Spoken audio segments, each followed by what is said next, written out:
What is going on, everybody, and welcome back to Supreme Tech.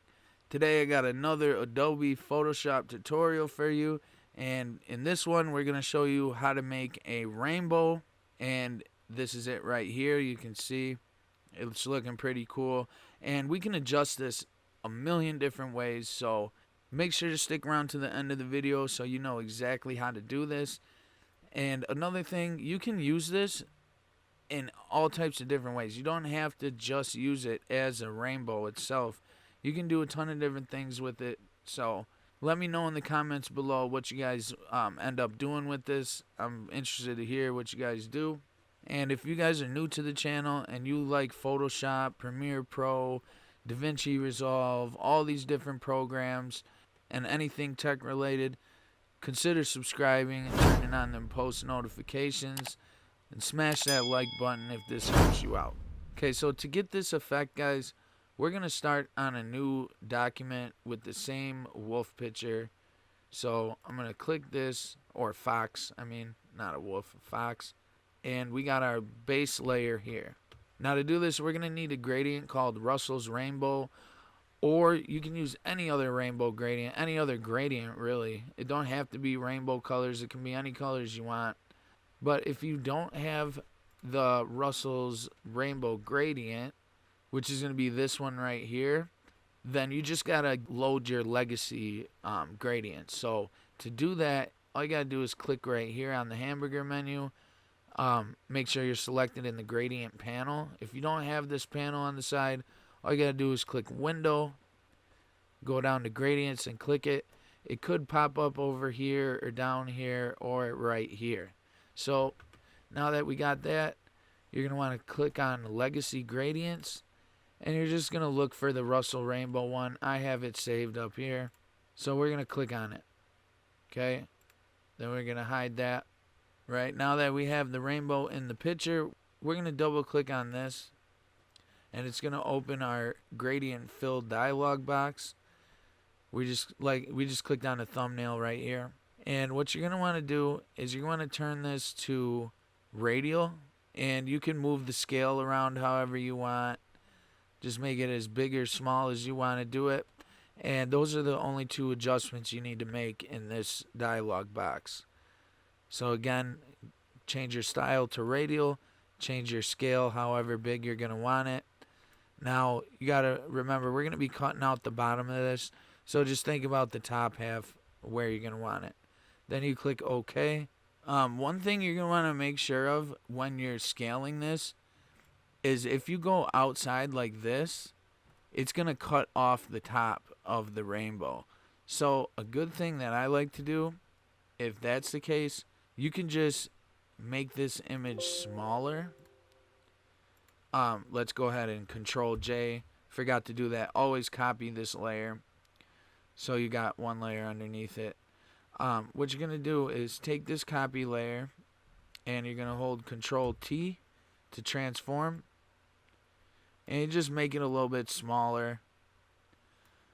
If you need it this exact size, then what you want to do is make your canvas bigger. And to do that, you can do Image, go to Canvas Size, and just make it bigger, because then when you do this, you can take your size down some, and you can go over the top of the picture without destroying the rainbow. Alright, so you just click OK. Next thing we're going to do is we're going to turn this into a smart object. So we're going to right click here and convert to smart object. And when we do that, we can hold Control and move it around anywhere we want. We can do a lot more stuff with it now that it's a smart object. Alright, the next thing we're going to do is we're going to come to our blend modes here. Make sure we're selected on our rainbow layer. We're going to come here and we're going to go to screen. Okay, now we got screen. You can see the difference. Let's just go back to normal. And this is screen. So it looks a lot more feathered and a lot more just light, like a rainbow really looks. Now that you got that, we can go click up here on Filter, Blur, go down to Gaussian Blur, and you can just play with this and blur it out as little or as much as you want. If you go too high, it's going to disappear. You just tune it and tweak it how you want and click OK. Now that we got the blur, you can see it's in effect down here. So we can turn it off, turn it on if we want. Now after that, we're going to want to add a mask to this. So to do that, make sure you're selected on your gradient fill layer and click this button right here that says apply mask. Now that we got our mask, we're going to make sure we're selected on the mask here, the white thumbnail, and pull out your paintbrush. Once you got your paintbrush, you got to have white and black swatches. If they're not white and black, it's real easy. You can click this little logo next to it, and it brings it white and black. The first color we're going to want to paint with is black. So we're going to pull out the black and adjust our brush tool size and everything. You can mess with the flow up here and the opacity. I'm just going to leave it right here. The key to mask is when you paint on a mask, if you paint with black, it's going to delete or subtract whatever you paint over. So see how we're painting with black and it just makes it disappear. Just click Control Z to undo. Now if we painted this black and it disappeared, but we're like, oh man, we need some of this back, all you got to do is switch to white and paint over with white.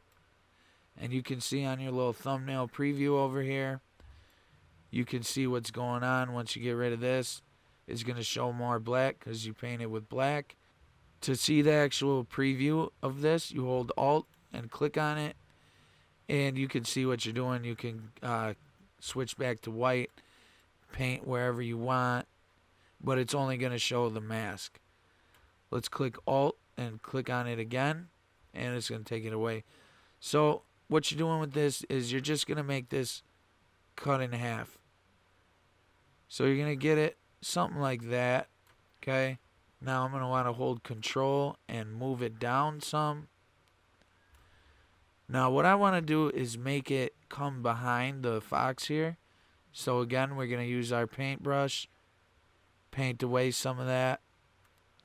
Then we're going to come in here and zoom in. And I'm going to get rid of some of it on his ear and stuff because the rainbow is supposed to be behind him. And if we come back, you can see his ears in front. Now if we accidentally took off a little too much right here, we just switch our brush back to white. Come back in here. You can get as close as you want and just paint. Now it's up to you to do your touch-ups however you want, but I think that is looking good. So if we zoom out, you can see here we got the rainbow going behind the fox, behind his ear, and coming down here. Now you can always click back on this and go to Edit, Transform, do all types of different transforms. We can warp it. I'm just going to do a free transform, and it's going to turn off your smart filters while you do this. You just click OK, and you can make it bigger, smaller, adjust the corners, adjust the curves, however you want to do it. But I'm going to undo because I liked how it looked in the beginning.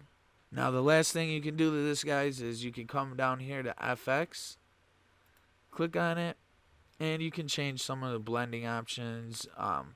It'll bring up this window layer style panel, and you can just come and change your bevel, texture, stroke, anything you want to change.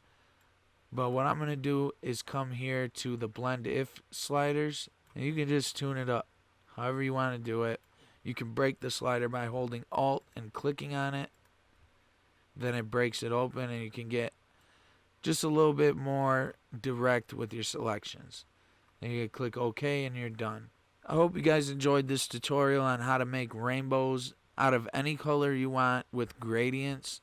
If you're new to the channel and you enjoyed this video and it helped you out, be sure to subscribe and smash that like button. Also turn on the post notifications so you're notified every time we come out with new videos.